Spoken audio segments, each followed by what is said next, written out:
My name is Jon Smeathers. I'm an artist and musician based in Nipaluna, Hobart, and I was mentor for Woolf.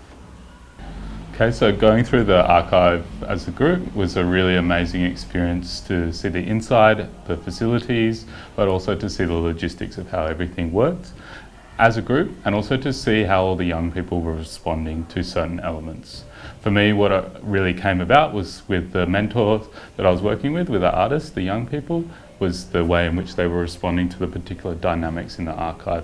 And for Woolf, that was predominantly through costumes.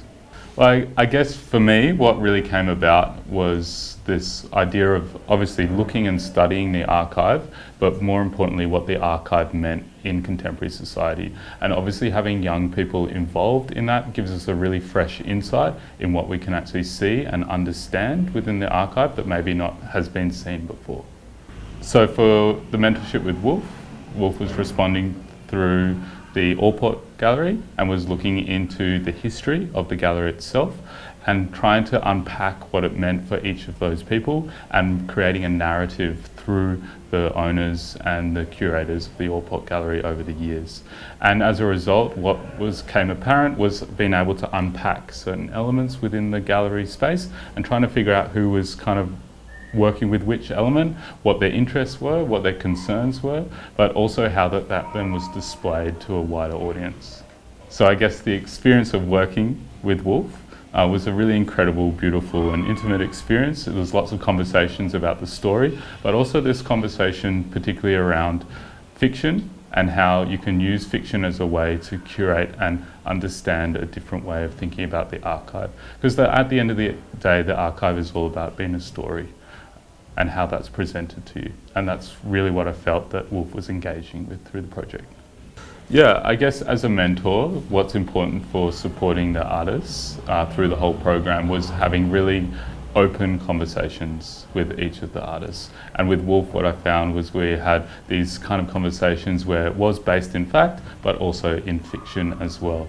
And figuring out ways in which we could encourage and open it out rather than trying to streamline everything into being a particular kind of way of making art. It's about opening up to what that art can look like as for the future generations, because that's what's important for any kind of exhibition, but let alone for when young people are making art, that there needs to be a certain openness and a certain encouragement in what is actually possible.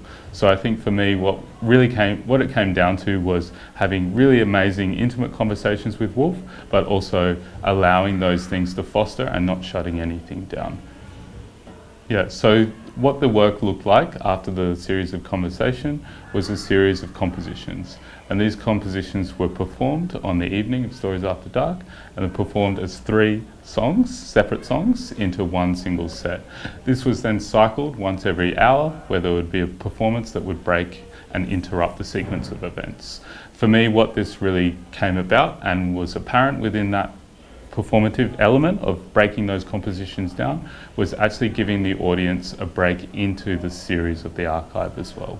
So it came an interruption into that space, but it also allowed us to focus and narrow into what Woolf was trying to unpack in the performance.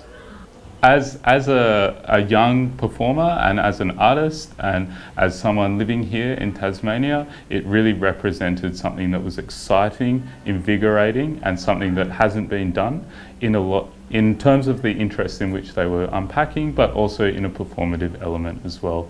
And I think there's a very bright and hopeful future for Woolf, and there's something that everyone should be very excited about.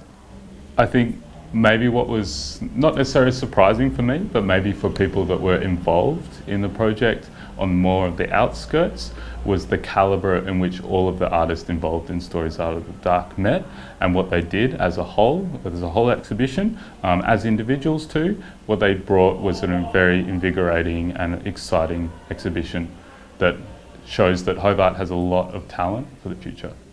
Yeah, I guess as an artist mentor, it was an absolutely invaluable experience to be part of Stories Out of the Dark. I'd love to do it again in the future and be a part of it, and also excited to see what further comes out, more artists involved, and looking forward to next year's exhibition.